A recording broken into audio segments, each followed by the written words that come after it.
Hi everyone, this is lecture 2.2, what works and what doesn't. In this lecture we'll be talking about programs that have been initiated in the criminal justice system that haven't necessarily been successful and which ones have been successful. So we'll talk about types of criminal justice programs, we'll talk about programs that work and programs that don't. So the criminal justice system has derived programs in order to help stop crime from happening, right? It's more than just arresting people and putting them in prison. There are also prevention programs that try to keep people either from committing crime in the first place or keep people who have committed crime from doing it again. We call that recidivism when someone commits a crime again, and we'll probably talk about that a couple times during this course.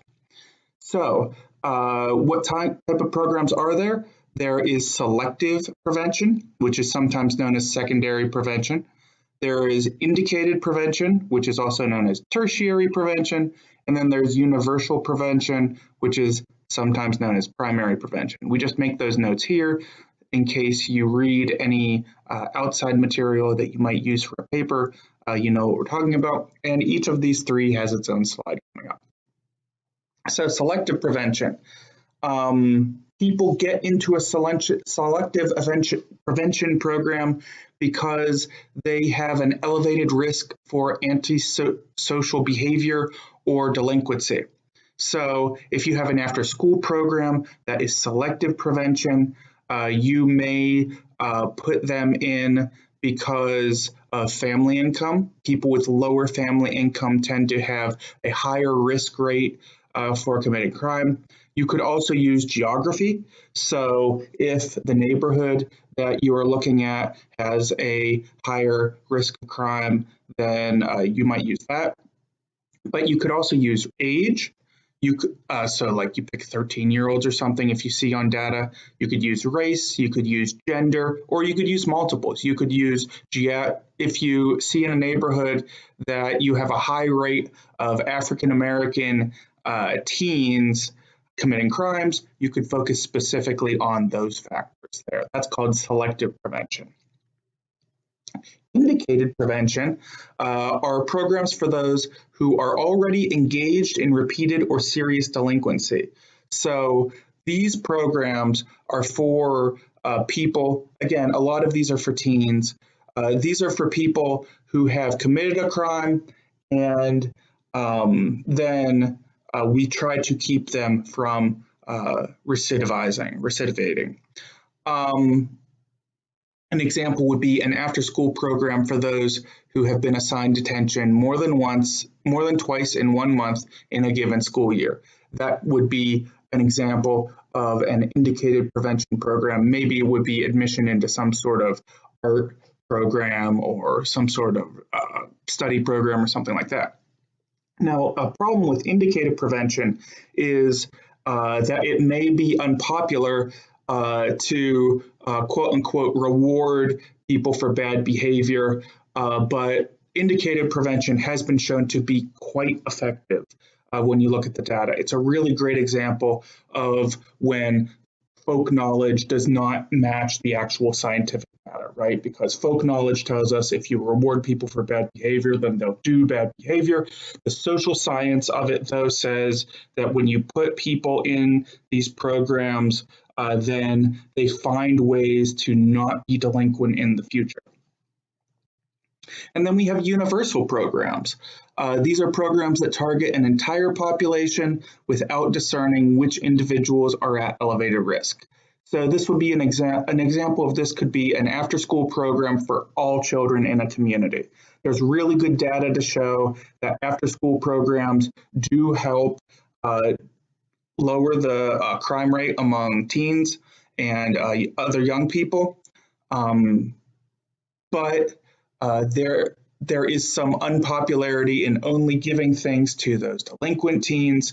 So these universal prevention programs are popular because everyone gets in, but a downside of universal prevention is that it requires more funding, right? And funding is always an issue for programs like this. When you compare that then, go back a second, Indicated prevention. Indicated prevention is unpopular because basically the good kids don't get in. Universal prevention is popular because everyone gets in, including the good kids and the so-called bad kids, but that costs more money. So those are the three general ways that you can structure or fund programs. Now let's talk about more specific types of programs within those. So academic skill enhancement is one example of a policy that works. So when you set up programs that help with tutoring, for example, maybe for a specific class, maybe for a specific grade level, like getting out of 10th grade or getting out of 11th grade, or passing a GED, that could be either for teens or adults. This has been shown to dramatically decrease criminality rates. Community-based mentoring is another policy that works. These are pro-social volunteers, so these are people, the bigs, right, as they call them in Big Brother, Big Sister, that mentor with at-risk children and youth, and these programs are said to be highly effective, and the data shows they're highly effective. Now, I can hear my wife, she's not here, but I can hear what she would say. These programs are dependent on how good the volunteers are. So if you have volunteers that don't necessarily show up all the time, that can be really detrimental to kids who already may have connection issues. So it's really important for these kind of programs that you have very active, very responsible volunteers. Home visitation programs for young moms. This is a prevention program that has been shown to be very successful by the social scientific data. It is administered by health or social work professionals in the home. It is aimed at improving prenatal care and parenting skills for at-risk mothers. So what is happening here is we're not really targeting the mother themselves. I mean, there's a little bit of that, right? But the target of who we're preventing from committing crime in the future is the child, right? Because sociologically, psychologically, we see a lot of crime stemming from mistreatment of children during their childhood. And of course, though, this program does help the young mother from herself not committing crime in the future. Preschool enrichment, this is a very specific one. Preschool enrichment for low-income children ages 3 and 4. This is, again, something that's really backs up the social scientific data. Before 3 and 4, that is also useful for the development of the individual. But if we focus on 3 and 4-year-olds, that is when children are learning how to interact with other human beings. This is when they're learning relationships. This is when they're learning empathy for other people.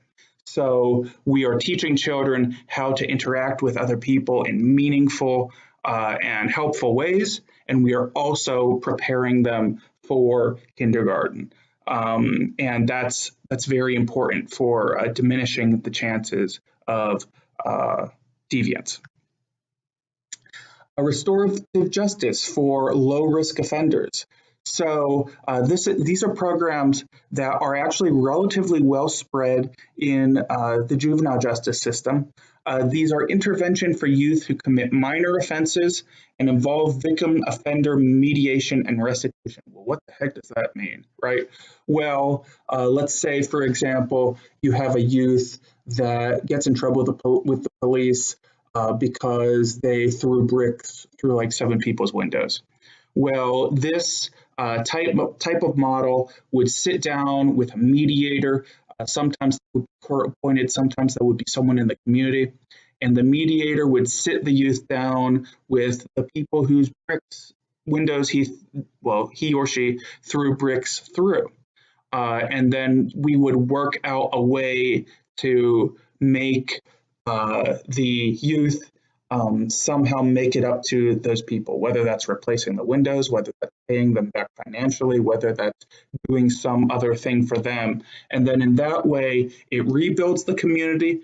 It gives the youth a chance to, you know, for forgiveness from the person who was damaged, and the person that was damaged gets that justice back, right? Teen court. Teen court works on similar models. Teen court can include restorative justice. It's intervention for juveniles who commit minor offenses. This is a court process and sentence, notable here, that is administered by peers. So there are other teens involved in determining what is fair. Again, that builds off community. And of course, these teens aren't working off on their own. They have advisors, they have legal, knowledgeable adults who are legal experts. But this can be a model that can help fix, low minor offending teens. As much as this sounds like some kind of reality show, it is indeed shown to be effective. So let's talk about criminal justice policy that doesn't work. And unfortunately, a lot of these programs that don't work are the ones that you might have heard more about or even experienced. DARE is the chief one. DARE was/is a program where it still exists that invited police officers into schools so that they could explain the dangers of drug and alcohol. And DARE had a very successful marketing campaign. Those of us who were conscious and alive in the 1990s and into the 2000s, I experienced DARE. DARE officers came into my school. The program was incredibly popular, but it was also almost completely ineffective. Let me look at the next slide for a second. Yeah. Basically, what happened was DARE was really super popular. It matched up with our folk wisdom knowledges. Again, knowledges, because folk wisdom is often wrong. That if police can just come in and talk to kids and explain to them that drugs are bad, then these kids won't ever use drugs. Well, DARE was successful in that it built community between police officers and schools, and police officers and some of those students, right? But it was ineffective in that over a longitudinal analysis, so over 10 years, 20 years, those students who were enrolled in DARE were in no way less likely to not use drugs and or be violent. Violence was never really a big thing in DARE. It was all about drugs. But basically, it was very much embedded in the drug war that we will talk about later in this course. If you want to learn more about that, someone I worked with in grad school, Richard Ludman, he was really influential in this regard. He wrote a book called Prevention and Control of Juvenile Delinquency, where he really explains in thorough detail why DARE did not work. The boot camps. This is another thing that really resonates with our knowledge, our folk knowledges, that does not resonate with science.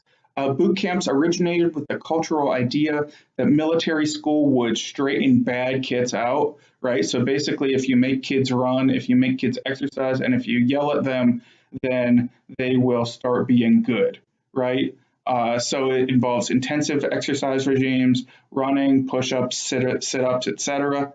This has been the subject of reality TV shows. We've all heard of boot camps. Now, with that said, exercise boot camps that some adults willingly do will help get you fit, but it has not been shown in the long term to be effective in diminishing juvenile delinquency. It is shown to be in the short term, so maybe about 6 months, maybe a year, the person that went to boot camp their behavior will change, but those effects, again, we see in our longitudinal analysis, wear off eventually. Intensive supervision, probation, or parole. So this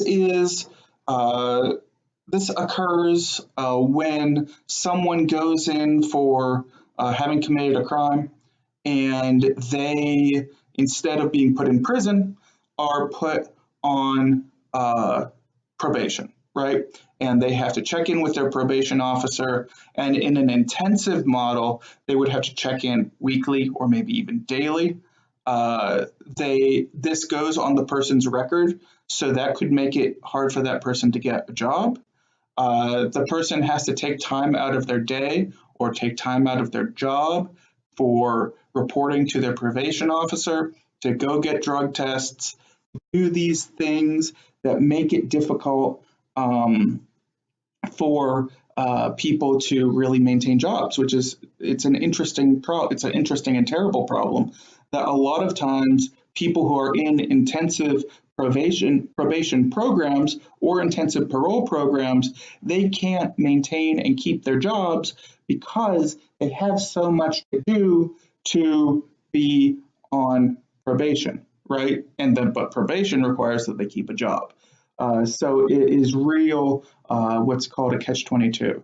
I believe it was in one of the seasons of Orange is the New Black, maybe the fourth or fifth season, when Piper gets out of prison. Spoilers about that.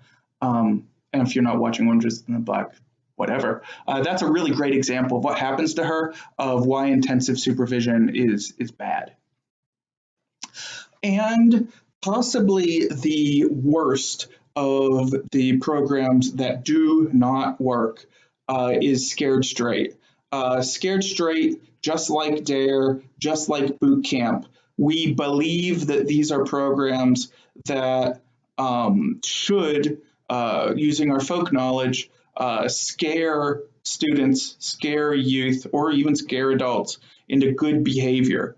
There is some minor data that shows that it could create quote unquote good behavior in the short term, but it wears off in the long term, right? So if you want your kid to be well behaved for the next month out of terror of prison, then at the risk of traumatizing them, then yeah, maybe Scared Straight might work.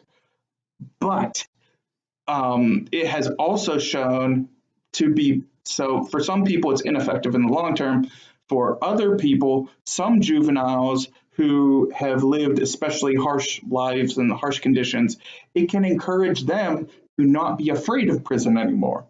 And so Scared Straight has actually, in the long run, shown to increase unwanted behaviors because they look around in there and they go, yeah, actually, you know, this is all a joke, prison's a joke, life's a joke. If I go to prison, it's really no big deal, whatever. Or I won't go to prison, or this is all garbage.